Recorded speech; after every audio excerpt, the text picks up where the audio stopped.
Labrīt, labdien, labvakar, lai kur jūs arī būtu un ko jūs tagad darīt, esat sveicināti atpakaļ podkastā Viesistaba. Ar jums neviens cits kā Rauls Gabšnieks aiz mikrofona.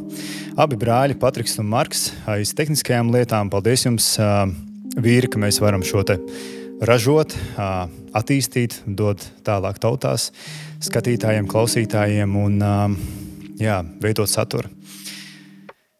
Šodien mēs esam kādā vietā pie kāda cilvēka. Iepriekšējā epizode mums bija par vīriešiem, kas ir spēcīgi garā, spēcīgi savā fiziskajā ķermenī. Tad mums šķita, ka šis būtu pareizais brīdis, pareizais laiks, ka nākamā epizode ir par sievietēm, kas ir garā spēcīgas, tāpat fiziskajā ķermenī, spēcīgi savās vērtībās, veidā, kā redz dzīvi, kā pavada ikdienu.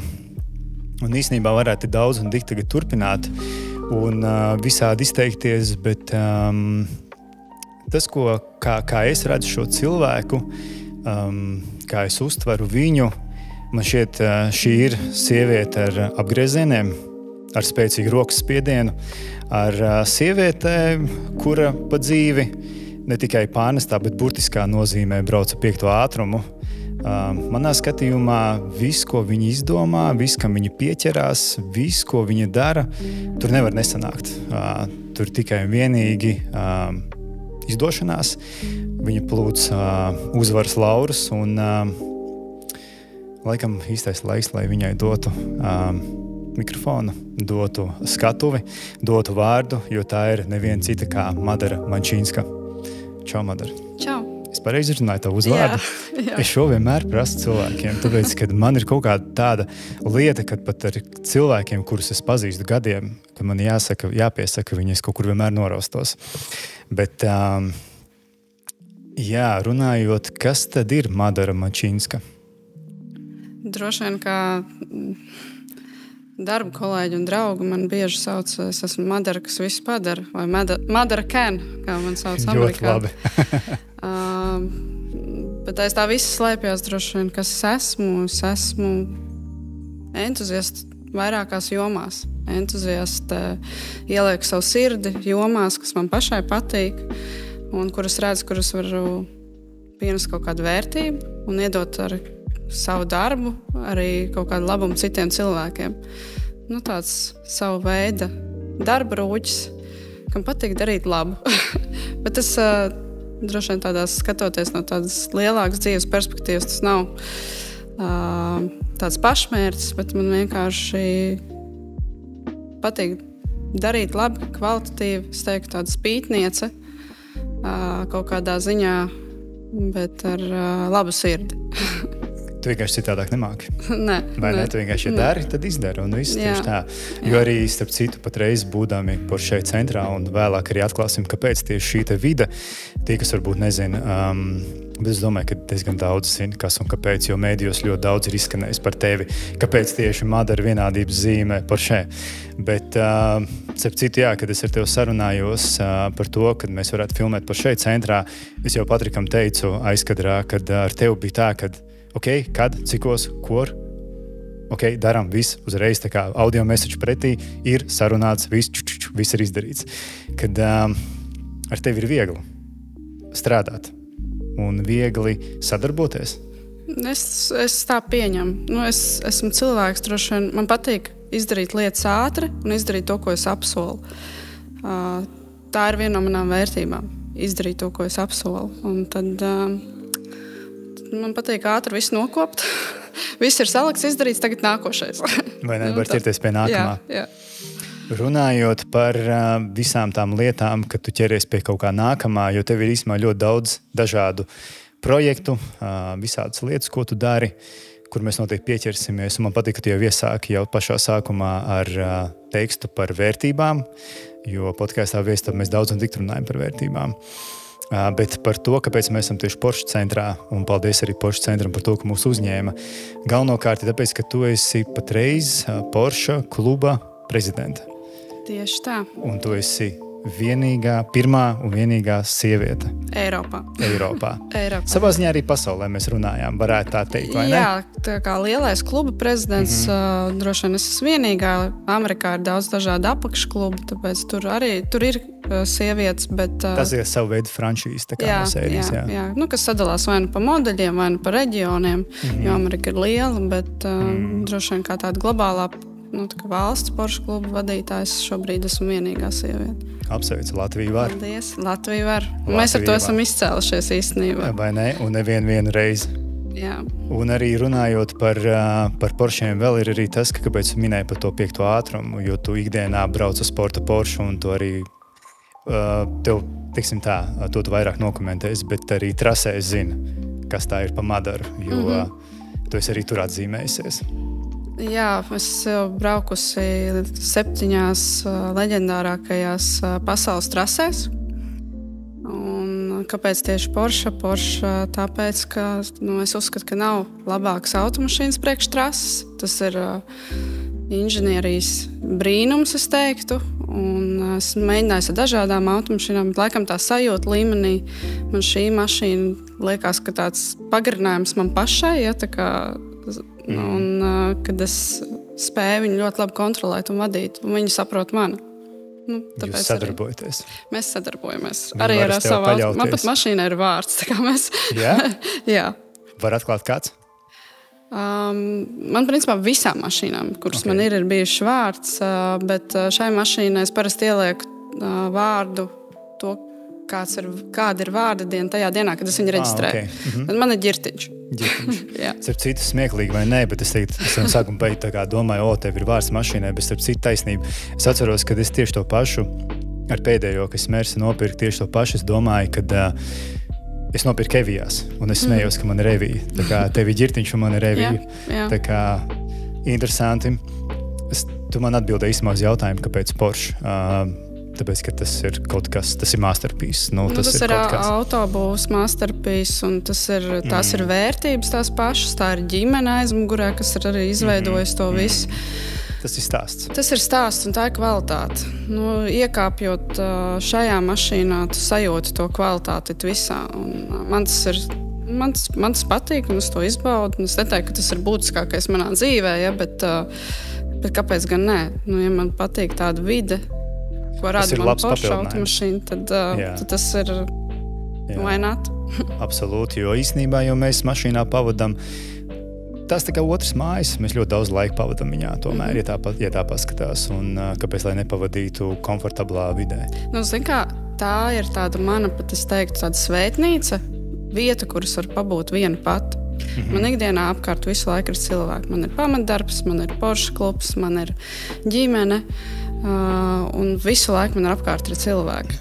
Tad automašīna, braucot no darba uz mājām, no mājām uz darbu, es esmu viena pati, un tur es esmu pat ar sevi, ar savu mūziku, jo es ļoti daudz dzīves situācijas izsaku skaņā, un man ļoti daudz arī dziesmas asociējas, un tas man iedod tādu baigā enerģiju no rīta ceļš braucot uz darbu. Tad viens ir tas, ka tu esi viens beidzot, ka tu vari sakārtot savus domas, sagatavoties darba dienai, un otrs ir tas, ka tu vari izbaudīt to braukšanu ar to mašīnu. Tev viņa pilnīgi, kad tu no rīta brauc, ceļš, ja viņi paņem ar sporta automašīnu, tad ir tāds, tev iedod tādu, tu jau atbrauc uz darbu, tāds, es esmu gatavs, dodiet vēl. Vai ne? Tieši tā, tev ir drives, pilnīgi cita lieta. Es tev piekrītu, jā. Jo man ir gluži tieši tas pats, es tā saprotu tev par to no rīta, kad tu brauc un klausies mūziku. Jo īstenībā es tev gribēju jautāt arī pēc tam jautājumu, tādu absolūti, varbūt off topic, bet vai tu klausies mūziku pēc tūras braucot? Ļoti daudz, un arī es dziedu līdzi. High five. Man ir, tas man no bērnības ir. Tas, kad es bieži vien aizdomājos, ka es kaut kur sēžu un kaut kādās savās domās lidoju. Un otra lieta ir tas, kad man patīk dziedāt līdzi. Kaut gan man ir neliela trauma no bērnības, jo mēs, kad mūsu māsa ved uz skolu, dažreiz ar tēti ar mašīnu, tad man ļoti patika visam dziedāt. Es atceros, bija Eiropas Hīta radio, vai radio Super FM tajā laikā, un es visu dziedāju līdzi, un māsa vienkārši Madara, tu vari lūdzu aizvērties, tev nesanāk dziedāt. Tāpēc es tagad braucu vienu mašīnā, vai arī ar bērniem, arī, kas viņiem nav pretī, mēs dziedam visi kopā, un tā mums arī tāda savu veidu tāda enerģijas uzņemšana un pozitīvs tāds rīta sākums, ka mēs varam visi kopā braucot uz skolu un uz darbu padziedāt. Tad ar tevi ir popiela gan bērnībā, bija gan arī tagad. Jā. Arī tagad var braucot uz kaut kurieni dziedāt līdz hitiem. Man māsa vīrs bieži vien sūta visādus smieklīgus video par cilvēkiem, kur nemāk dziedāt, bet viņi dzieda. Vienmēr saka, tas par tevi. Tas labi. Laikam vokālajām studijām man nav sanācis savu laiku veltīt. Bet varbūt jāpamēģina. Varbūt jāpamēģina. Es domāju, ka man tas īstenībā ļoti patiktu. Es arī domāju tieši tā. Jā, jo es tev iesaku pamēģināt. Zini, kā mūsdienās ir tīpaši tik vienkārši. Tu vari kļūt par, tu vari uztaisīt mūziku, par dziedātāju vai vēl kaut vai savam priekam, absolūti. Tik easy tagad tas viss ir. Man patīk, ka tu pieskāries bērnībai, jo mans nākamais jautājums bija tieši padomā par bērnību. Kas tu gribēji būt, ka tu biji maziņa? Tie, kas man pazīst, man māsa droši vien vislabāk. Es gribēju būt izmeklētājs. Detektīvs. Detektīvs, jā. Man visu dzīvi, es nezinu, kāpēc, varbūt tas ir kaut kā saistīts. Man ir interesējis mistiskais, nesaprotamais, meklēt atbildes, iemācīties kaut ko jaunu un viens no maniem mīļākajiem, teiksim, tad laiks, kad man ir laiks, kas ir reti, bet man ļoti patīk skatīties dažādu tiesu medicīnas ekspertīžu raidījumus. Un arī viss, kas ir saistībā ar kaut kādu noziedznieku prātu vai vēl kaut ko, kā viņiem tas viss darbojās, un tā līdzjūtība tiem upuriem, un kad es gribu atšķitināt, pirms viņi pasaka atbildi, kurš ir vainīgs, ja? Tā kā Erkils Poirot, atrast to atbildi, tāpēc man jau draugs smējās, ka es zinu droši vien visus veidus, kā vislabāk nogalināt. Vai ne? Bez pēdām. Ja kādreiz būs kaut kas jāizdara, tad viņi zina, ka viņi zvanīs. Ja? Jā. Tad dziedādam pie stūras varētu ātri tik galā ar līķi. Jā. Starp citu, viens no veidiem, kas ir interesanti, kas saistīts arī ar automašīnām, ir ar antifrīzu. Amerikā populāri ir. Jā. Tā es tagad laikam neiebraucu līdz galam, ko tu biji domājis? Ko lai mašīnās iekšā antifrīzu. Viņu pieliek klāt ēdieniem un dzērieniem. Tādā ziņā, ok. Bet tas ir mana mistiskā un man tā kā... Tas, lai paliek starp mums. Jā, tas, lai paliek starp mums. Un tas ir tikai Amerikā. Jā. Bet Latvijā droši vien varbūt man tas neinteresē, bet man liekas, ka es dzīvotu kaut kur Anglijā vai Amerikā, ka tas būtu tāds... es neteiktu, ka tas ir foršs darbs, bet man patīk atrast atbildes un sodīt neliešus. Tas būtu tāds ļoti dinamisks noteikti darbs. Jā. Noteikti, ka nekad nebūtu garlaicīgi. Un rutīna tiešām nevar būt, jā. Katrs case būtu kā kaut kas jauns. Tāpēc tu tās sajūtas visticamāk dabūni braucot uz sporta Porsche ikdienā un trasē visticamāk. Jā. Tur ir tas adrenalīns. Tur ir tā, ka tur ne pa ko citu nespēj tajā mirklī domāt. Tu esi tikai tur, tev ir jābūt all in. Tu nevari klausīties mūziku trasē, vai tev nevar tur grabēt kaut kas sāni kabatās. Viss ir jāizņem, viss ir jānofokusējās, savu uzmanību pilnībā uz ceļu. Tev ir jābūt 360 grādu redzēji. Tev ir mugurkaulam jāsavienojās ar tavu automašīnas krēslu un koncentrējies tikai uz to. Un tās pirmās reizes trasē, kāpēc man arī tas tā ļoti iepatikās, viss ir, tev dod tādas emocijas, ka tu nevari aizmigt visu nakti. Tu esi iekšā ar tādu, kā tas var būt, kad, tāpēc, ka zini, tas laikam ir tāds on the edge, tu tā kā staigā pa tādu, tas ir, pirmkārt, tas ir bīstami, bet tas ir izaicinoši, tas ir prasmes, un tās ir ļoti daudz, tur ļoti daudz ir jāmācās, jo es neesmu par to, ka trasē brauc cilvēki, kuri nemāk braukt. Tas ir bijis arī smags darbs ar instruktoru. Liels paldies viņam, kas man ir tik daudz veltījis laiku un mācījis mani gan ar kartingiem, gan arī ar automašīnām trasēs. Viņš tāds vecs kaluma vīrs, arī, kad, ja tev kaut ko tad izdara nepareizi, pa visām kļūdām nonāc no trases un appumpējies tikreiz. Es skatos, tad sevišķi kartingu trasē cilvēki iet garām, un es vienkārši pumpējos. Treneris lika. Tā tas notiek, jā. Jā, ļoti interesanti par to, ka tev jābūt ir tajā brīdī, tajā momentā. Un tā ir sava veida baigā meditācija arī īstenībā. Tāda, tā ir. Nedomāt par neko citu un nest atbildību. Jā, jo tāpat sportojot, es domāju par darbu. Es īstenībā manai ģimenei droši vien tas nepārāk patīk. Es ļoti liels darboholiķis. Man patīk strādāt. Es no tām sievietēm, es raujos uz darbu. Es negribu sēdēt mājās, tas vispār nav mans stāsts. Un tad tā ir tā vieta, trase ir viens, kas man palīdz atslēgt to prātu. Tur pilnībā, tā kā tu pat neko citu nevar domāt, un tu visas tādas, tev iekšā tādas skudriņas skrien, tu viss arī tāds, tu esi tāds as, uzmanība ir asa, viss tev ir tā kā nospicēts zīmols tikko, ja, tāds. Un otra lieta, droši vien, kas man palīdz atkal sazināties, ir gleznošana. Tā kā man divi pretēji pilnīgi hobiji, kas man palīdz īstenībā tikt visam cauri un nesajūgt varbūt prātā ar visu to apjomu, ko es cenšos izdarīt savā dzīvē. Par to mēs arī noteikti vēl pieķersimies par taviem apjomiem, jo īstenībā es tagad tā mēģinu saprast lēnām, kā mēs varētu veidot šo te tālāku sarunu, jo tu ļoti daudz dari. Tā kā tu minēji vēl laiks ģimenei. Jā. Viņiem tiešām sanāk laiks? Viņi droši vien cieši no tā, kad viņiem es esmu par to, ka ģimenei ir jāvelta labāk kvalitatīvs laiks nekā kvantitatīvs laiks. Un es gribu, lai mani bērni redz, ka es esmu priecīga. Es gribu, lai viņi redz, ka mamma arī iet un kaut ko dara dzīvē. Ar savu piemēru. Ar savu piemēru. Mamma palīdz citiem cilvēkiem arī kaut kā, pārvarēt kaut kādas tās savas bailes un bažas par to, ka tu kaut ko dzīvē nevar. Tāpēc es domāju, ka viņi ir īstenībā no vienas puses tikai ieguvēji. Jo es arī paspēju sagatavot naktī ar dēlu Miķeļa Tirdziņam vēl, jo viņš aizmirst, kaut ko, kad tur vajadzēja kaut ko paņemt līdzi stundām, tad mēs abi divi griežamies apkārt un braucam pakaļ. Man ir Zoom zvani ir bijuši, kad es viņus vedu uz treniņiem arī no mašīnas, kas ir darba zvani.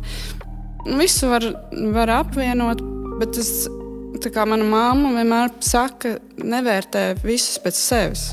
Kad tev ir cita jauda, tev tā kā ir cits baterijas ielikts. Un tāpēc es esmu ar gadiem palikusi, ja kādreiz man viss bija tāds diezgan melns un balts, tad šobrīd es cilvēkiem skatos, ka visi nevar būt tādi kā es. Un tas nav vienkārši iedots. Un es nesaku, ka tas ir pats labākais, ka tu esi vienkārši tā enerģijas bumba. Tas jāizdara, tas ir. Man pat kaut kur ir varbūt skaudība par tiem cilvēkiem, kas spēj lēni, mierīgi dzīvot dzīvi, jo es tā nemāku. Man visu laiku ir es tā kā ceļos un eju kā robotiņš. Bet tev sanāk? Ir reizes, kad pārsvarā sanāk, bet ir arī reizes, kad nesanāk. Tad galvenais ir nesagumst un iet tālāk. Tu esi ļoti prasīga pa dzīvi? Jā. Tāpēc arī tu sev tik ļoti. Jā. Perfekcionisms tas ir tāds gan lāsts, gan dāvana no vienas puses, es teiktu. Gan. Un es esmu ar to savu vairākas reizes iešāvus kājā, bet no otras puses atkal tas man ir devis to, ka es to latiņu uzlieku ļoti augstu sev un dažreiz arī citiem. Un viņiem tas ir arī, no vienas puses viņiem tas ir izaicinājums. Tieši tā. Mēs viens no otra varam daudz mācīties tādā veidā dzīvē. Absolūti piekrītu. Tu nepieminēji bērnībā nekur tieši to autosportu, bet vispār tās mašīnas kā tādas. Kā tu līdz tam tā kā nokļuvi, vai tu vispār, varbūt sāksim ar to, kā tu līdz tam nokļuvi, ka tev tās mašīnas tik ļoti interesē, ka tu varētu ņemt un braukt reāli trasē, iet mācīties, jo nav jau tā, ka tu vienkārši iekāpi tagad kartingā un sāki lidot pa trasi un visu mācēji. Tur bija jābūt ļoti lielai interesei par to, lai tu iet un to darītu. Un no cik gadu vecumu tu jau to dari un kāpēc kaut kā tev tas tā notika? Tātad es sadalīju to divos pilāros. Tātad viens ir, kāpēc vispār ar automašīnām, kā man tā patika ir radusies un tā mīlestība par to visu, un otrs ir, kā es sāku braukt trasē. Precīzi. Jo trasē es braucu salīdzinoši nesen. Tātad mīlestība pret automašīnām, tas droši vien jau ir no bērnības. Mans tēvs brauc un visu laiku brauc ar automašīnām, un viss mēs vienmēr ar māsu arī tur bijām viņās iekšā un uz laukiem ļoti daudz braucām. Tie bija gari ceļi uz laukiem, ko mēs braucām, un diezgan ātri es arī sāku mācīties braukt ar automašīnu. 16 gados uzreiz kā varētājs, uzreiz sāku mācīties, un tajā dienā, kad man palika 18 gadus, noliku tiesības. Uzreiz. Laikam ļoti netipiski sievietē, visticamāk. Jā, un es ar baltajām tiesībām atceros, es arī vēl braucu uz skolu, tāpēc, ka man tā patika braukt. Tā man bija tāda brīvības sajūta, neatkarība, tāda, ka tu vari visur ātri nokļūt un no viena neesi atkarīgs. Tikai tajā laikā, protams, benzīnu knapināju. No visur Pusdienas neēd, bet benzīnu, lai... Pusdienas nē, un es arī principā strādāju no 13 gadiem. Es pēc skolas un brīvdienās braucu uz Carnikavu. Tur bija tāda vieta, Koranda, kādreiz restorāns, varbūt kāds tur esat bijuši. Jā. Tad es braucu tur strādāt par viesmīli. Okay. Un tādā veidā palīdzēt arī mammai ar līdzekļiem. Es vienmēr esmu tāda izsalkus pa dzīvi, man ļoti daudz ko gribās. Tas tā gribās, un lai to kaut kā to gribās apmierināt. Ne tikai par mantām ir runa, bet arī par pieredzēm, par zināšanām, par sasniegumiem. Tas mums gribās. Es esmu tāds izsalkus pēc viss tā. Un tad man tas nebija tā, ka es gāju tur strādāt, un man tas arī tik jauni jau. Es atceros, ka autos tā sēdos uz autobusu, braucu uz Carnikavu. 3 dienas nostrādāju, naktī tev krāpjas rauj, jo tu visu dienu esi uz kājām. Bet tas gandarījums pēc tam, kad es varu palīdzēt mammai. Ar to, ka mums savā laikā es nenāku no superturīgas ģimenes, mēs ļoti vienkārši dzīvojām. Kad es varu nopirkt sev to, ko man patiešām gribās, un kad es varu, iepriecināt citus nopirkt kaut ko viņiem pati, nopirkt Ziemassvētku dāvanas. Tas man likās tā, toreiz tajā laikā. Tāpēc tas darba tikums, saku, man ir īsti latvieta, spītīgi un strādīgi. Vai ne? Jā. Un tad automašīnas brauc no 16 gadiem, 18 gados nolika tiesības, un pēc tam sāku mācīties banku augstskolā un strādāt bankā. Viss tas tā kā dabīgi aizgāja. Un pat paralēli strādājot bankā, lai es vēl papildus nopelnītu, man bija tā kā budžets vienai mašīnai. Es braucu uz Lietuvu, meklēju, pirku automašīnas tur, atvedu šeit uz Latviju, man bija sava meistara šeit, ar paziņām kopā. Saķīlēju, kas tur bija vajadzīgs, uzliku cenu, tur katrai kaut kādu savu to maršu, tā kā pa virsu un pārdevu. Un tajā laikā es arī braucu to mašīnu. Man laik tās mašīnas mainījās. Un to, ko pārdod, atkal braucu jaunā. Tu arī varēji paskatīties, kas tev patīk un kas tev nepatīk. Jā, bet es tur vedu tādus visādus. Man ir bijis gadījums, kad ir kaut kāds Mercedes, kuras atvedu, un viņam netaisās durvis priekšējās vaļā, un es pie darba bankas, Svetbanka lienu ārā pa logu. Okay. Kamēr es neesmu to sataisījis. Tad tur ir bijuši visādi kāzas, vai tur tu atved un tu saproti, ka reāli tur pusē eļļa ir izticējies pa ceļam tai mašīnai. Visādi piedzīvojumi, bet īstenībā tas tā darbošanās ar mašīnām ir bijis klātesoši visu laiku. Un tad, kā es sāku braukt trasē, principā dēļ Porsche klubu. Es iestājos Porsche klubā, toreiz vēl bija cits prezidents, Kristaps Rikāns, un viņi rīkoja trases dienas. Un es vēl toreiz biju ar džipu, man bija džips tajā laikā, un es pamēģināju braukt trasē ar džipu. Un es pirmkārt saslimu ar trasi tajā mirklī. Mums tur katram bija instruktors, tur viss izstāstīja tos pirmos pamatus, ja, bet, protams, tajā laikā braucu nepieredzējis ļoti braucējis tajā visā, bet man likās, ka tas ir kaut kas wow. Vai tu dabūji to sajūtu? Es dabūju to sajūtu, man bija tā garša mutē, un tas ir tas, ko es gribu. Un es sapratu, ka ar džipu nav braukšana trasē, un tad laikam gadu bija tāds sapnis, kad atrast to savu īsto sporta automašīnu, ar kuru tad piepildīt šo sapni. Ļoti interesanti. Es reāli sēžu, klausos, man liekas, wow. Tu visu izdomāji, kā, ko, kas, atradi veidus, variantus, visu cieņu. Paldies. Visu cieņu. Jo es papētīju nedaudz tavu backgroundu tieši par karjeras lietām, jo ļoti arī interesanti par to, ko tu dari, kur tu esi bijusi, ko tu esi vadījusi, kur tu esi bijusi iesaistījusies, visu cieņu. Tāpēc tev reiz katrā prasīja par to, vai tu esi vēl joprojām bankās, pa banku līniju, jo tu esi bijusi vadītāja visur, kur, cik es skatījos. Laikam lielākajās Latvijas bankās es visur esmu strādājis un attīstījis pārsvarā finanšu produktus. Un tad pēc bērniem, kad piedzima bērni, es nolēmu mainīt šo nozari, tāpēc, ka bankās produktu attīstība ir arī tāds lidojums. Tur ir tas radošums kopā ar to racionālo apakšā. Un bankās viss baigi sāk tāds compliance, viss ir par riskiem, un tas baigi ierobežoja to attīstības ātrumu. Cik ātrs varēja realizēt šos produktus, palaist tirgu, redzēt rezultātu. Tad es sāku skatīties uz tehnoloģiju nozari. Un man viņi ļoti, ļoti interesēja. Un sākotnēji es to apvienoju, strādāju finanšu tehnoloģiju uzņēmumā, fintechā, kur tāpat kaut kāda saistība ar tām bankām vēl joprojām bija, jo es palīdzēju būvēt Eiropā ļoti daudz digitālās bankas un arī kriptobankas ar mūsu to sistēmu.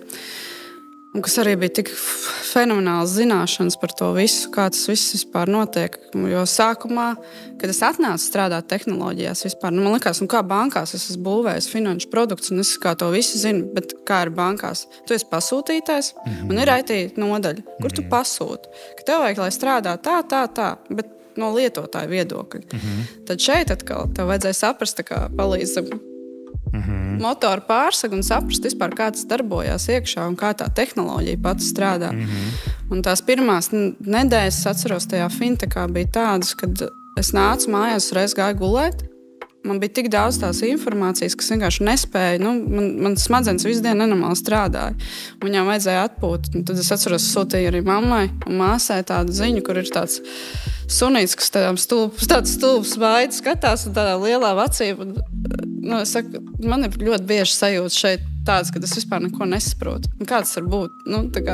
Bet es to gribu saprast. Bet tas ir labi. Tu zini, ka, ja tu esi telpā, kur tu neko nesaproti, es nonāku uz pareizajā telpā. Ja tu esi telpā, kur tu visu saproti, tad it's time to move on no sērijas. Jā, bet beigās es tajā visā ļoti labi orientējos. Es droši vien vēl joprojām, tā kā es esmu salīdzinoši nesen nomainījis šobrīd savu darbu, tad es vēl joprojām droši vien varu palīdzēt arī konsultēt par to, kā uzbūvēt, piepildīt sapni par savu banku. Ļoti vilinoši. Jā, un ne vairāk gadu laikā, bet mēneša laikā, jo esmu iepazinusi gan tehnoloģiju, gan visus sadarbības partnerus un service providerus bankas, kas var palīdzēt to nodrošināt. Jā, tev ir blueprints, teiksim tā, tev ir know-how, tu zini soli pa solim. Jā. Un tagad es esmu ļoti foršā un interesantā uzņēmumā vārdā Tilde. Kā mēs zinām, tagad šobrīd viss ir ap mākslīgo intelektu, un tas man arī ļoti interesē. Kā tas viss strādā? Kā tā tehnoloģija spēja vienkārši uzrakstīt manā vietā tādas lietas, izdomāt man kampaņas plānu, gadam vai ģenerēt bildes. Jā. Tas ir kaut kas fenomenāls. Un es jau ar to sāku strādāt ar visiem šiem lielajiem valodu modeļiem, vai kā mēs sakam, OpenAI. Jau tajā finanšu tehnoloģiju uzņēmumā palīgu izmantoju, un tad man tas ļoti viss interesēja, kā tas vispār darbojās. Un es nezināju savā laikā, ka Tildē ir reāli zinātnieki, kas šo lielos valodu modeļus vai OpenAI, ChatGPT veidu produktus arī būvē, kas būvē šos neironu tīklus viņiem, kas apmāca sistēmas. Un tas man ir vienkārši, es eju arī katru dienu uz darbu, man liekas, tas ir kaut kas neaprakstāms, ko šie cilvēki dara. Un kad forši, kad es tajā esmu iekšā, forši, kad tas ir Latvijas uzņēmums. Latvija var atkal, jā. Latvija var. Absolūti. Un starp citu, Tilde ir, es tiešām apbrīnoju, un es arī pirms tam nezināju, pirms man nebija saistības ar Tildi par to, ka tas ir viens no lielākajiem lokalizācijas uzņēmumiem Eiropā. Tas ir tulkošanas, tā kā visi lielie tulkošanas darbi. Un otrs arī ir, kad viņi nodarbojas ar šādām lietām.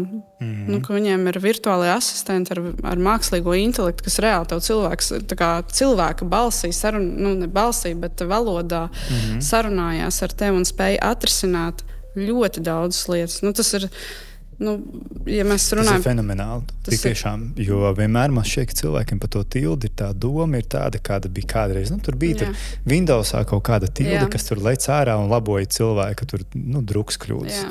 Bet īstenībā pilnīgi cits stāsts. Pilnīgi cits. Tagad ir pilnīgi cits fokus un ir ļoti, ļoti interesanti. Un galvenā, laikam, tā vērtība arī tā ir tāda, man tāda liekas, arī tā sociālā nodeva latviešu valodai, tā kā mēs esam maza valoda, ka tu esi šajā uzņēmumā un nenormāli feini kolēģi ir. Cilvēki man ir svarīgi.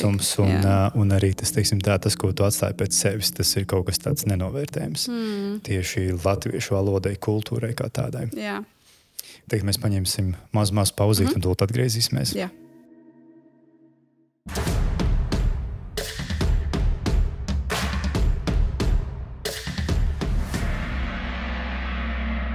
Tad paturpinot par to, ka tev patīk saprast, kā kas strādā un kā kas ir veidots. Tad no otrā daļa mums ir vienmēr tāda vairāk par to cilvēku pusi, kuru mēs tā neredzam ikdienā. Un tad mēs tagad varētu mēģināt saprast, no kā to esi veidota un kā tu darbojies un eksistē un dzīvo, strādā, no kā tā madara sastāv. Piemēram, man ļoti patīk, ka tu jau pirmajā daļā pieķēries vērtībām. Kas ir tavas vērtības? Viņas var būt daudzas, tas ir aptujūt, tā kā 1 vai 10 mierīgi. Numur 1 droši vien ir ģimene. Lai kas un kā notiktu, tu saproti, tev ir jāzina savas saknes. Un tā ir droši vien viena no lielākajām manām vērtībām. Man liela daļa vērtības ir saistītas tieši ar cilvēkiem. Man apkārt man ir paveicies dzīvē, man ir ļoti daudz spēcīgi cilvēki, kas man ir iedvesmojuši būt varbūt tādai, kāda es esmu, jo es ticu tam, ka ne tikai mēs paši, bet arī tā vide un tie cilvēki, kas mums ir apkārt, ļoti ietekmē to, kāda mēs esam. Un man ir ļoti daudz arī spēcīgas sievietes apkārt, kuras skatos kā uz labu piemēru,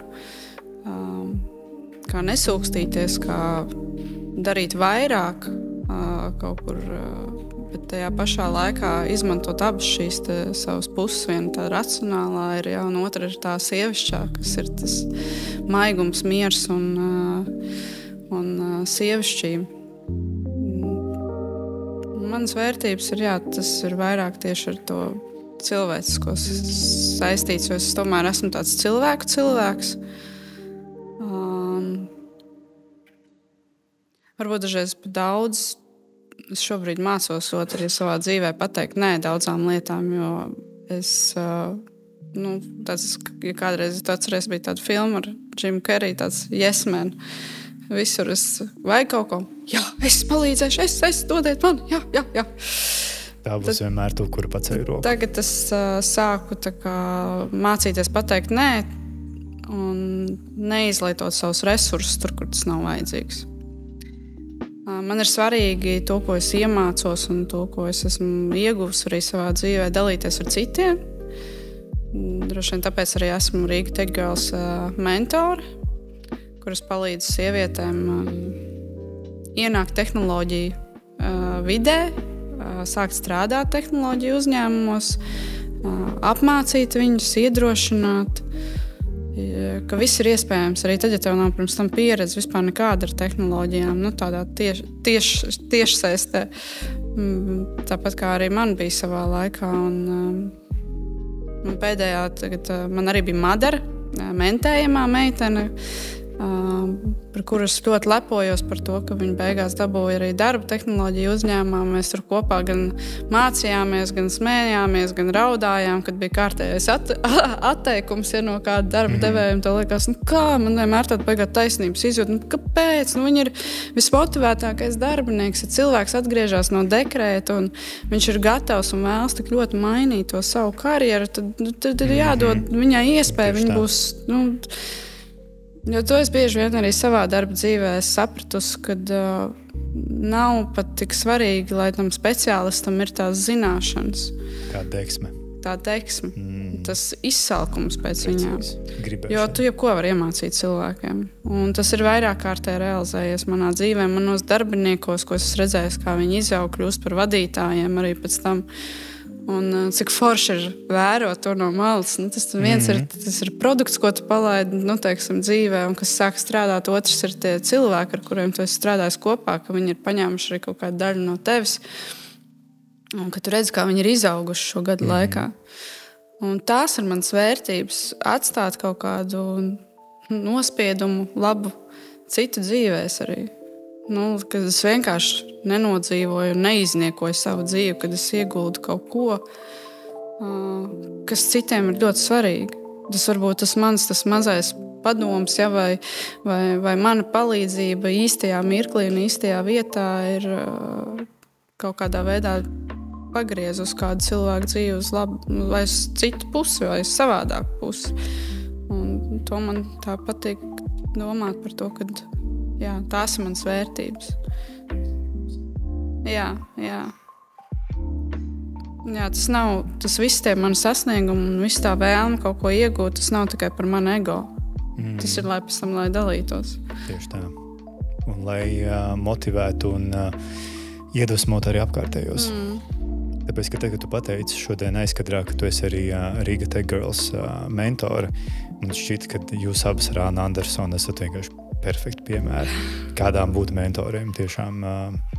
Paldies. Kad parādīt, ka var, ka sieviete nav vienkārši, varbūt, es nezinu, varbūt tā nebūs pareizi teikt, bet varbūt tas sabiedrības uzstādījums, ka sieviete ir jābūt mājās, jāaudzina bērni, jāmazgā veļi, jātaisējas. Tas ir pilnīgs muļķības. Var arī bet tas tā būt. Ir sievietes, kurām tas ir, tas viņām ir viņas komforta līmenis, un es ne par ko nenosodu, tāpēc mēs visi esam tik dažādas. Precīzi. Bet tajā pašā brīdī, kad jūs esat abas divas tādi ļoti spēcīgi piemēri, kad sievietes var. Kad nevajag sievietes izspiest ārā tagad no darba tirgus vai sēžot pie viena galda tur nonievāt, piemēram. Kad tādā ziņā absolūti, tāpēc man prieks, ka tu tur esi. Man prieks, ka tev arī sanāk. Kad ir, kā saka, kā tu teici, tev ir produkti, ko tu attīsti, un tad, tā kā metaforiski varētu teikt, ka īstenībā jau tas cilvēks, kam tu palīdzi, tas arī savu veidu tā kā produkts, kur tu redzi, kā viņš no parastas idejas varbūt beigās pārtopa kaut ko lielu, un viņu paņem kaut kur, un viņš attīstās tālāk. Tieši tā. Nav bijis vienmēr arī tā, kad tā, lai saprastu, es neesmu tās buldozers, kas iet visam cauri, bez emocijām, es visu varu sasniegt. Man arī ir bail. Man pirms daudziem kaut kādiem svarīgiem lēmumiem savā dzīvē ir bijis ļoti, ļoti bail. Un tās bailes ir tas, ko es esmu iemācījusies, viņas pārvarēt, ieslēgt to savu spītu. Nē, es to varu. Es pamēģināšu. Nesanāks. Bet ja sanāks, tad būs baigi forši. Tad vismaz būs mēģinājis. Jā, un tad tas nav tā, ka es bez emocijām visreiz īstenībā es ļoti emocionāli un daudz lietas pārdzīvoju arī.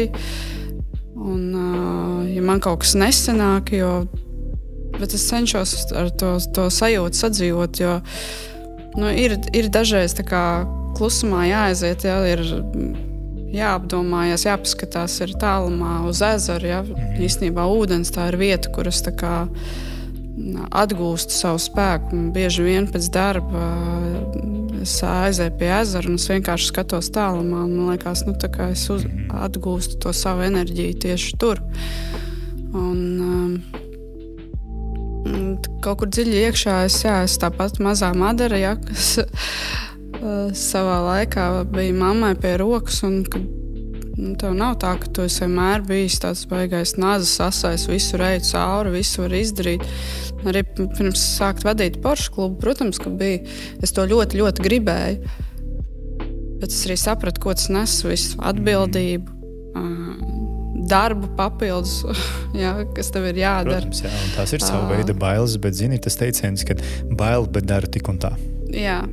Nē, tas man ir bijis tāds liels motivators, tā kā viņas pārvarēt bieži.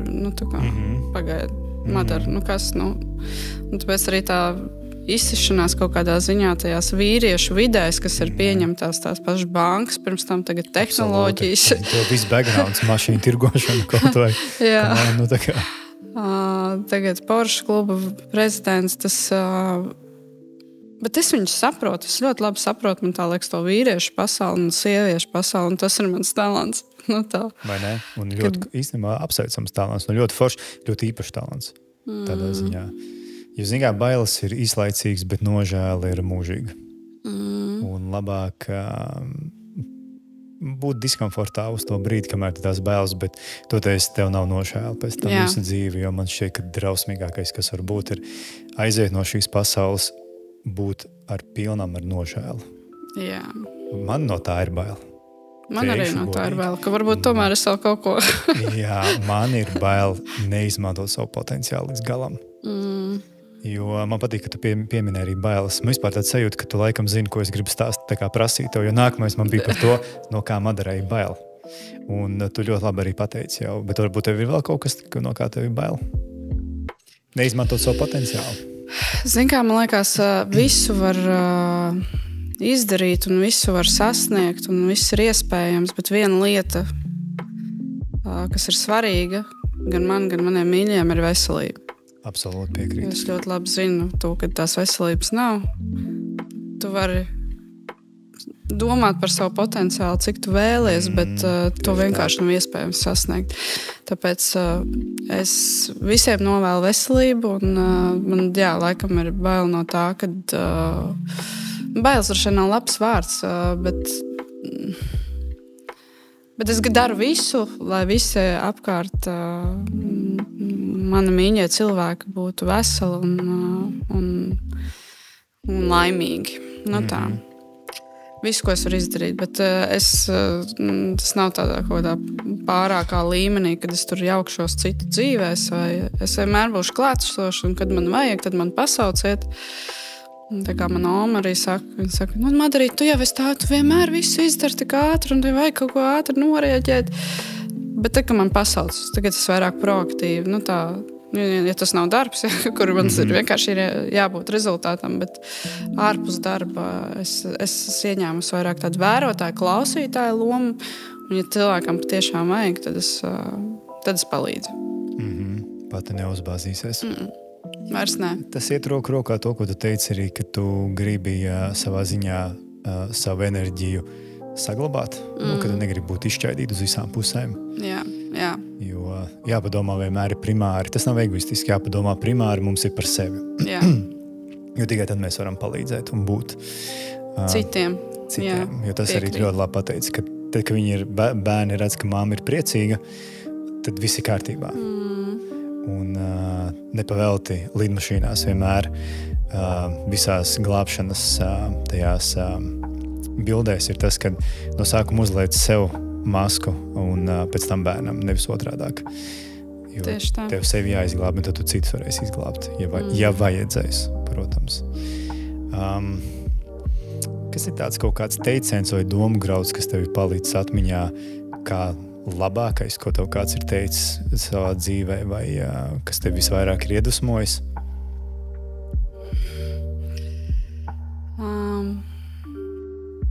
Ir ļoti daudz es ļoti daudz klausos dažādas gan podkastus, gan Sadguru un Es atzīšos, šis ir Jay Shetty jautājums viņa podkastā angliski. Man vienkārši ļoti patīk, kā viņš vada, un man vienmēr ir ļoti patikusi viņa podkastos tieši šī daļa, kas ir beigās, mums vēl nav beigas, bet kas viņam vienmēr beigās ir viens teiciens vai kaut kāds domu grauds, kas ir pārsteidzis pozitīvi, un viens, kas ir bijuši tā kā pilnīgas muļķības. Ja tu varbūt vari atsaukt tagad atmiņā. Laikam tāds, es neatceros, gan kurš to teica, tas arī viens no kādiem zināmiem runātājiem, kad tu nevari cerēt uz to, ka pasaule mainīsies, ja tu pats nemainīsies. Un tad es sev bieži vien pieķeru pie domas, tad paskaties tu pati uz to savādāk. Kāpēc tev liekas, ka tā ir vienīgā taisnība un ka tā tam ir jābūt? Varbūt tam tā nav jābūt. Tad sev mest ārā no kaut kādām komforta zonām un mainīties un no otras puses atkal nepieļaut to, ka tu pazaudē savu to es, ka tu pārāk pielāgojies atkal visiem pārējiem. Tur atkal to spītu saglabāt, tur tas ego darbojas. Tas laikam ir tāds no tādiem svarīgākajiem, ko es esmu pēdējā laikā dzirdējis. Man ļoti patīk melnais humors. Mēs arī darbā daudz jokojam. Mums, piemēram, šodien kolēģis atgriezās no atvaļinājuma, un viņam mīļākais seriāls ir Office. Es ap citu redzēju to stāstu. Viņš dabūja čības želejā. Mēs želējā veselu nedēļu. Bet no tādiem spārnotākajiem teicieniem man vienmēr ir viena no manām tā kā arī iedvesmas personām. Un es viņu saucu arī par savu otru mammu, ir Ilza Auzere, un tad viņa parasti, viņai ir tik daudz forši tādi melnie spārnotāji teicieni, piemēram, God loves you, but I'm his favorite. Un ja ir jāizvēlās starp 2 pasākumiem vai 2 darbiem, ņem abus, just do it all. Jā, viņai vienkārši ņem abus. Un tas arī man ļoti patīk tādu cilvēku. Tā domāšana, kad nav ko kurnēt. Izdari vairākas lietas, un tu nezini, tu varbūt būs vinnējis ar to, ka tu izdarīji vēl to otru lietu. Nekā tad, ja tu pēc tam dzīvo ar to nožēlu, ka tu kaut ko neesi pamēģinājis vai izdarījis to, ko tu esi vēlējies ļoti. Tā. Tas, kā Brensons vienmēr ir teicis, Ričards Brensons, kad, ja tev piedāvā kaut ko darīt, ko tu nesaproti, saki jā un iemācies procesa laikā, kā to darīt. Jā. Absolūti piekrītu. Tu pieminēji atkal vārdu nožēla. Tev ir kaut kas, ko tu savā dzīvē nožēlo? Protams, tā liekas katram ir. Bet tas ir pārāk privāti. Nē, protams, tā nav jāsaka. Es domāju vienkārši par to... Ir kaut kādas lietas, ko es nožēloju, viņas ir, un tas arī droši vien ir tāds process, saprast, kāpēc tas tā notika, bet, tā kā šaustīt sevi par to, ka tā ir noticis un visu to pagātni vairāk nevar mainīt, un tas ir viss. Un kā tev veids ar pieņemšanu kā tādu? Pieņemšana man veicās īstenībā labi. Es esmu tāds cilvēks, ka man tāda īpašība. Dažreiz tā baigi palīdz. Ir kaut kāds laiks brīdis, kurus ļoti pārdzīvoju, es ļoti mutuļojoši varu ņemties. Ja? Bet izdzīvo emocijas. Jā. Un vienā brīdī man tā kā nāca nogriež un iestājās klusums. Un viss. Un es esmu to pieņēmusi, es par to tā kā nedomāju. Es zinu, ka ir tur bijusi tā nožēla, vai kaut kas nav sanācis un tā tālāk. Bet tas man ir kaut kādā ziņā arī baigi palīdzējis kaut kur, kad es spēju neiekrist tajā ritenī, kad es visu laiku vai dieniņ, cik man slikti un kā es tā varēju. Nē, viss no šīs dienas forši tu pasāpēji, paraudāji, tagad ejam tālāk. Ļoti iespējams, ka tu vienkārši proti izdzīvo tās sajūtas kontrastaini, ātri, 100%, tu viņus nekur nenoslēp, nenoroc kaut kur. Un kāpēc es jautāju to jautājumu, man patīk, ka tu pieminēji par to, ka tu aizdomājies bieži vien, kad tur iekšā jau kaut kur ir tā mazā Madara, kur pie rokas mammai stāv un viņai ir bail īstenībā no šīs te pasaules. vienkārši saprotu to, cik tu dziļi aizdomājies par šīm lietām. Jā. Un tāpēc man tev arī tāds jautājums bija. Kā tev ir piedošana sev? Es to esmu ļoti daudz ar sevi strādājis.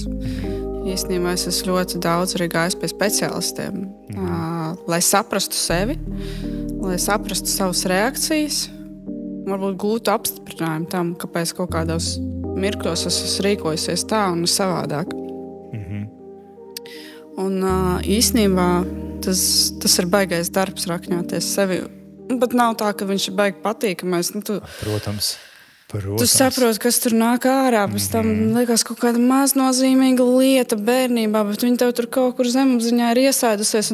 Tāpēc tagad tur pilnīgi triviāli. Ja? Tur kaut vai par to, ka man skolā apsmē par manu apģērbu, jo man bija viens sarafāns brūnais. Ja? Un man vecāki tur nebija tā, ka tajā laikā nebija ne iespējas nekas, un es to brūno sarafānu vēl atceros vēl šobaldienu. Bet viss tev iesēžās iekšā, ka tagad es gan, kā man ir pašai savu kaut kādu līdzekļu, tagad es sev lutināšu, un es arī ar to esmu tagad strādājis. Viss, vairs neko no drēbēm. Tev viss ir nepirkt. Tas ir kaut kāda atstrādāt to savu bērnības sāpi. Ka tev tajā laikā kāds apsmēja, ja tev tur... Un tu mēģini tagad to visu atgūt kaut kādā veidā. Bet es tagad pēdējos, šī gada laikā es teiktu, es esmu ļoti maz ko pirkus no tādām drēbēm, jo principā man viss ir.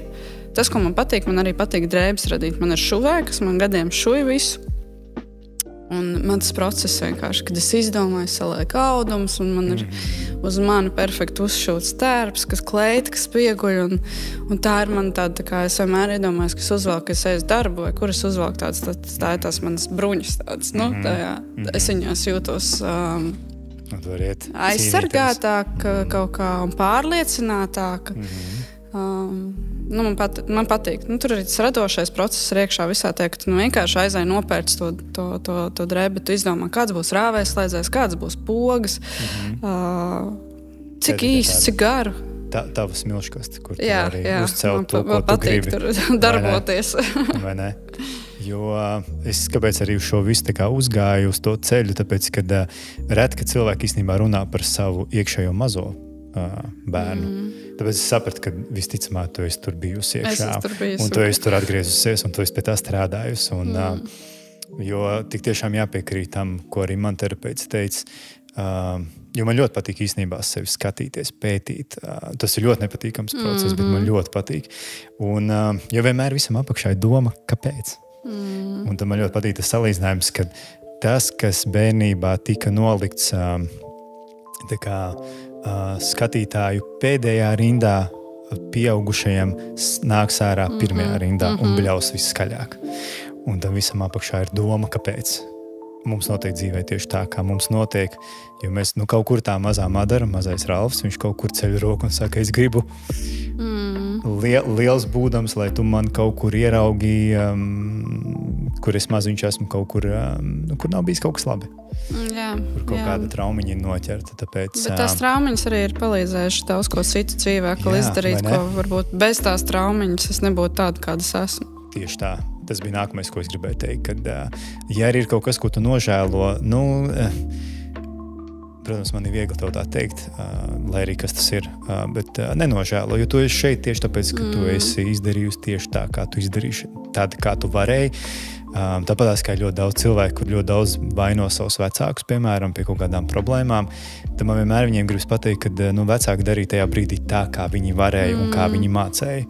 Viņiem nebija ne Googles, viņiem nebija gudras grāmatas, viņiem nebija terapeiti, un ja kāds, piemēram, varēja pie terapeita aiziet, zini, kā tas, man liekas, ka pēdējā laikā par to tā kā beidzot sāk runāt, un tas vairs nav stulbi. Jā, protams. Es ļoti labi atceros gadus 10 atpakaļ, ja tu kādreiz pateiksi, ka tu ej pie terapeita, to tā kā apsmiet. Tā kā tu neesi normāls, priekš kam tas jādara. Tagad jau tas tāds paliek jau diezgan, varbūt pat stilīgi kaut kur. Arī tāda, tā ir tāda arī tāda tīrība attiecībās pret sevi. Absolūti, tieši tā. Un ja tu esi gatavs sakopt sevi, tad citi būs gatavi arī tāpat ar tevi apieties pret tevi. Tā kā mēs jau visam baigi spoguļojam to apkārtējo pasauli. Ja, kamēr iekšā tev pašā ir hauss, tikmēr to hausu radīs arī apkārt. Vai ne? Kas tavuprāt ir veiksmīga sieviete? Kā tu redzi veiksmīgu sievieti? Man liekas, katrai tā formula ir sava. Un kas ir tavējā? Manējā ir... Man ģimene ir vesela un laimīga, un es sasniedzu savas mazās uzvaras. Tajās jomās, ko es tiešām izbaudu un ko man patīk darīt. Tā ir laikam man tā formula. Un būt labākai pašai pret sevi. Es negribu sev salīdzināt citiem. Es nekad arī trasē nebraukšu kā labākie autobraucēji vīrieši, tāpēc, ka pirmkārt, es jau esmu pa vecu, otrkārt, es esmu sieviete, un sievietes daudz emocionālākas arī braucot arī ar automašīnu. Un tev ir tu domā par to, ka tev ir ģimene, tad tie riski, tu to visu tā kā čik vēl tā kā sver, ja? Es esmu redzējis, kā brauc tiešām profesionāli autobraucēji, kas ir vīrieši, viņiem tā kā ir sevišķi jaunie, kas nav cietuši avārijas. Kuriem vēl nav pieredze. Jā, viņi vienkārši viņi aizver jebkādu informācijas plūsmu tajā brīdī, kad viņi brauc, man tā liekas, trasē, un viņi domā tikai.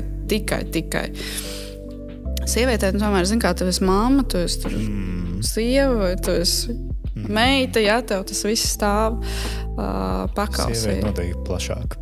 Jā, padomās. tāpēc es nesacentīšos ar labākajiem autobraucējiem. Es vienkārši izbaudu procesu. Es savas mazās uzvaras esmu sasniegusi. Man ir šogad ir man pāris kausi arī dažās sacensībās, bet tas nav tāds pašmērķis.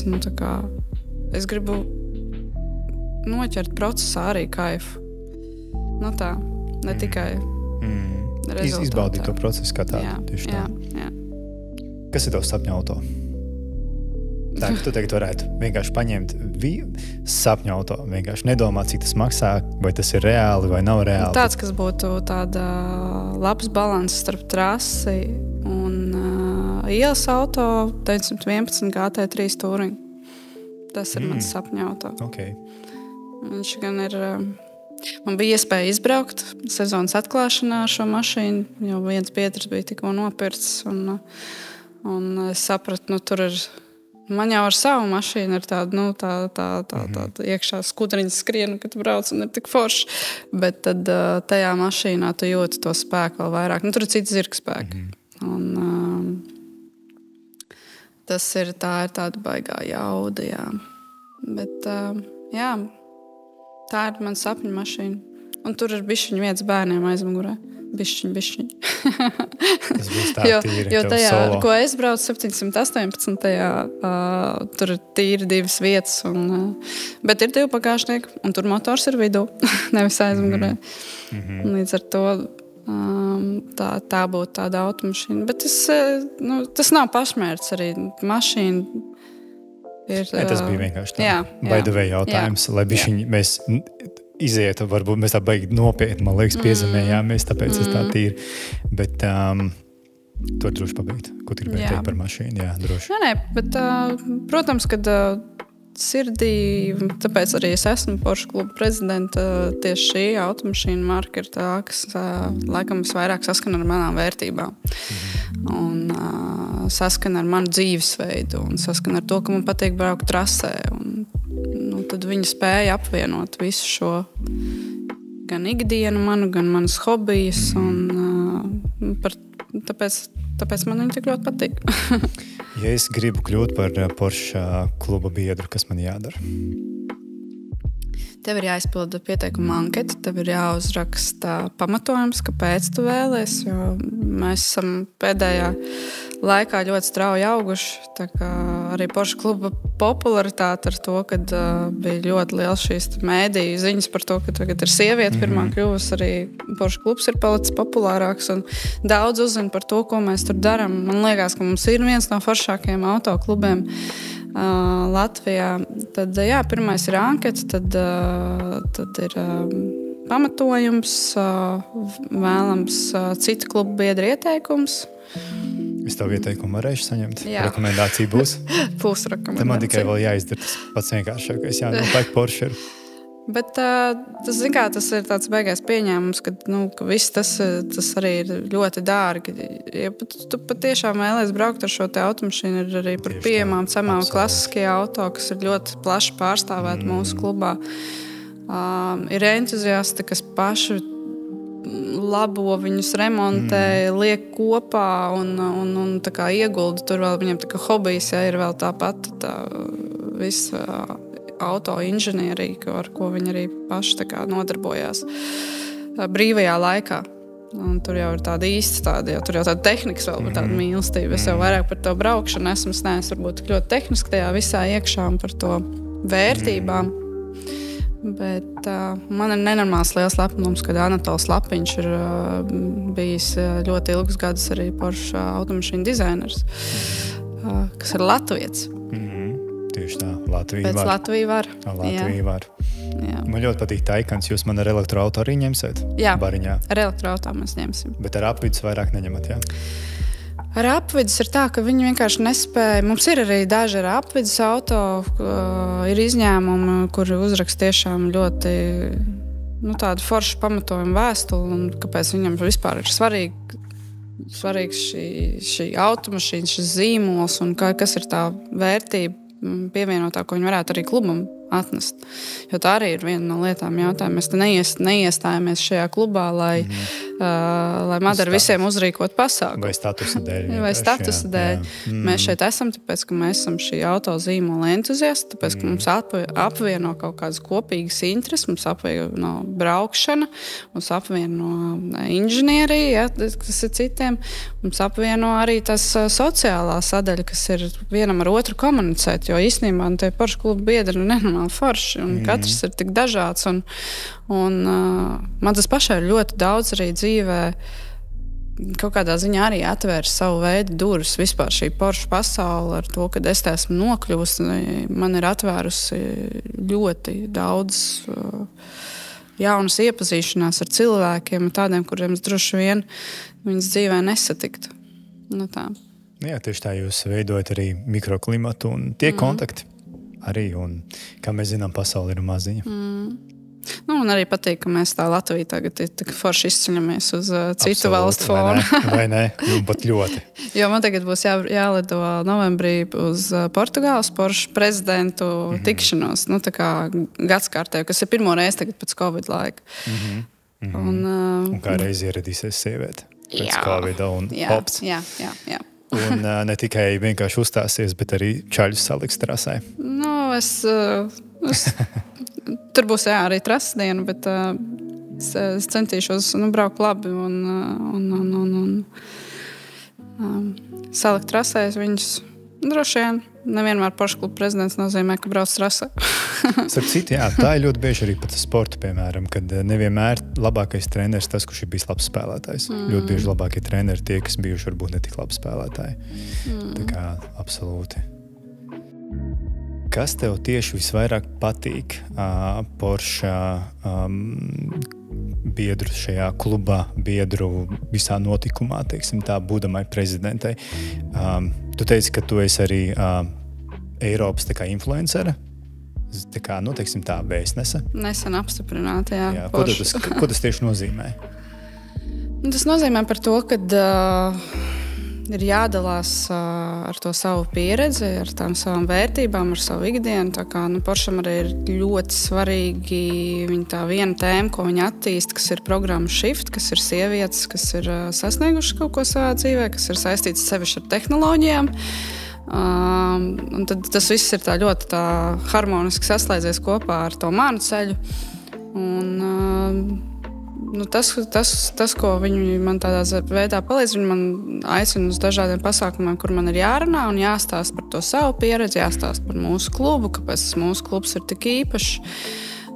Jāpārstāv klubs arī starptautiskos dažādos Porsche pasākumos. Un tas ir ļoti interesanti. Man laikam lielākais tāds bija, influenceris, viņi saka, tev jāatver Instagram konts. Nē. Tev jābūt būs sociāli aktīvai. Jā. Kur tu vēl laiku ņēmsi tam?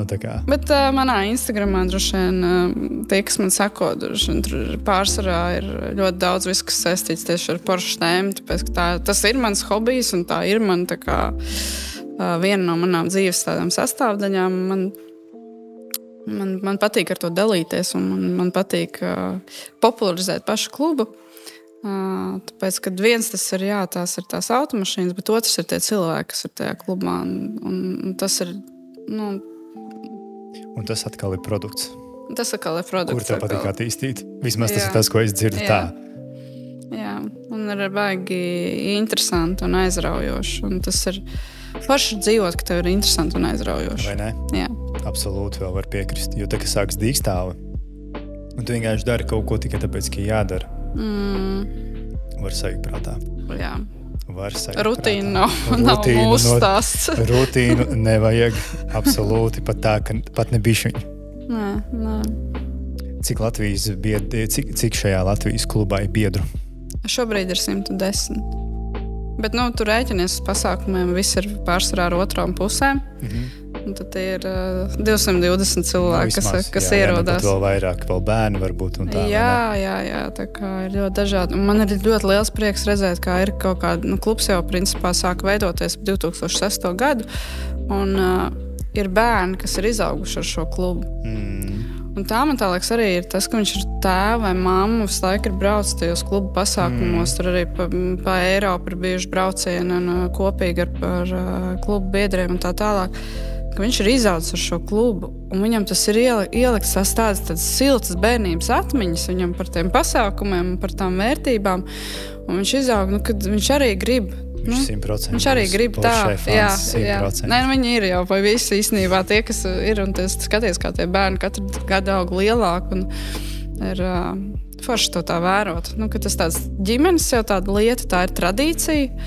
Tāpat kā pašam Poršam, ka tā ir tāda ritīga, tāda paudžu, savu veidu tradīcija, nodot tālāk. Jā. Tev bērni arī brauks ar Porsche, es tā saprotu. Es domāju, ka viņi jau saprot, ka mammai ir cits mašīnas. Nav variantu. Kas? Nav variantu. Mamma Porsche. Un ja viņi nopirks kaut ko citu, mamma dusmosies. Un man pat ir tā, ka pat darbā, es strādāju Tildē, tad es sarunāju tikšanos, un cilvēki automātiski sajauc un atbrauc šeit. Tāpēc, ka viņiem es asociējos ar Porsche. Jā. Bet es tā kā, nē, tas nav pareizi. Ir jābrauc uz... Jūs starp citu īstenībā, jā, tiešām man arī tagad ir tā, ka Madara vienādības zīme Porsche, tas skaidrs. Tā kā. Jā, bet tas ir tas, ko redz cilvēki ārpusē. Madara vienādības zīme Porsche. Tā ir viena tikai maza daļa no tā, kas es esmu. Un kur jau ir tās, zin kā, laikam tās tuvākās lietas, tu nekad tuvākos cilvēkus, tu publiski, tu viņus neeksponē. Tev arī nevajag, tieši tā. Jā. Tāpēc arī es, kad iedomājos par epizodu kopā ar tevi, tad arī nav noslēpums, kad šis projekts Viesistaba ir par to, ko cilvēki neredz no malas, ko neredz, vienkārši tāpat. Un tas man galvenokārt bija parādīt arī Madaru bišķiņu citādāku. Kādu citu bišķiņu varbūt paskatīties citu taušu čautni. Jo mēs jau vispusēji zinām. Globāli nekādas maģijas nav. Viss ir smags darbs. Disciplīna, nospraustas vērtības, taisna mugura, smags darbs. Es tieši šonadēļ pastījos savā miega trakarī, un es sapratu, ka tā kā vēsturiski. Es guļu, sapratu, 5 stundas diennaktī, kas nav īsti veselīgi. Bet ja viņas ir kvalitatīvas. Bet viņas ir kvalitatīvas, un es izguļos, bet man tik daudz, ko gribās paspēt, atnāk mājās, man liekas, kā viss beidzies noliek. Man ar bēniem jāizdara tas, man ir tur ar viņiem jāpaspēlēs, tad ir jānomazgā, tad jāgulē, tad jāsas pasaka, bet es vēl gribu izmazgāt veļu, tad es vēl gribu to paskatīties, tad es vēl gribu to izdarīt, un tad visu laiku tā. Un tāds laiks aiziet. Un tad 6 jau atkal viss augšā, vāra brokastis, mazgāja matus, ķēra bērns, un atkal diena sākās, un ir jauni forši visādi izaicinājumi. Nav laika gulēt. Nē, nav laika gulēt. Jādzīvo. Ir jādzīvo. Es noteikti neesmu tas cilvēks, ko tu atradīsi uz dīvāna darbdienas vakarā. Super, paldies tev liels. Diemžēl mums ir jābeidz mūsu epizode, bet man bija tiešām ļoti liels prieks tev parunāties. Un tas, ko es dzirdēju, man patīk, kad aiz tā vizuāli šķietami tāda ļoti cieta korpusa, tāda, teiksim, kurš smagi strādā, daudz strādā, varētu būt sajūta, ka tev nav laika domāt, padziļināt par kaut ko, jo tev vienkārši nav laika. Un aiz tā spēcīgā rokas spiediena īstenībā ir cilvēks, kurš ir ļoti emocionāls un kurš īstenībā ļoti pat dziļi aizdomājas. Ja man ļoti patīk, ka tu pieminēji par mazo Madaru. Tas ir ļoti labs kompas pa dzīvi, kā tālāk iet. Būt miedarbībā ar viņu un, teiksim tā, viņu tā kā piepasēt, bet būdamā jau lielai un sadraudzēties ar viņu un uzklausīt viņu. Tieši tā. Tā kā tas ir tas, ko es tev novēlu, turpināt dzirdēt mazo Madaru iekšā, izdzīvot ar viņu kopā emocijas un noteikti nekad nepadoties. Turpināt uzņemt to savu kursu, jo tu esi tur, kur tu esi, pateicoties tam, kādu tu esi. Un tas, ko es jau tev pieminēju, ja tu kaut ko nožēlo, nenožēlo. Dzīve ir tik īsa, dzīve ir viena. Acis aizveram, acis atveram un visi jau beidzies. Ir, tā kā, man tiešām ļoti patīkam ir. Es ceru, ka arī skatītāji un klausītāji redzēja un jūta to tavu citu šķautni vēl. Varbūt tavu kolēģi ieraudzīja Madaru bišķiņu citādāku. Bet jā, es jau noteikti novēlu turpināt uzņemt to kursu. Tev ir ļoti labi nostabilizēts un nokalibrēts tavs kompass. Tā kā paldies tev liels par šodienas sarunu. Un, ko zinu, varbūt drīz tiekamies kādā trasē vai Porsche klubā. Jā, pasākumā. Noteikti. Paldies tev, ka tu man uzaicināji. Bija patiešām ļoti jauka saruna. Porsche, paldies tev liels. Tā kā, paldies visiem skatītājiem, klausītājiem. Neko, mēs ejam pirkt Porschus, braucam uz trasi un kaut kad tiekamies atkal kādā jaunā epizodē. Bet jā, man īsumā šī epizode lika aizdomāties. Kā jau viņas visas, bet man patika. Paldies. Tā kā paldies visiem, kas skatās un klausās. Tiekamies pavisam drīz. Čau!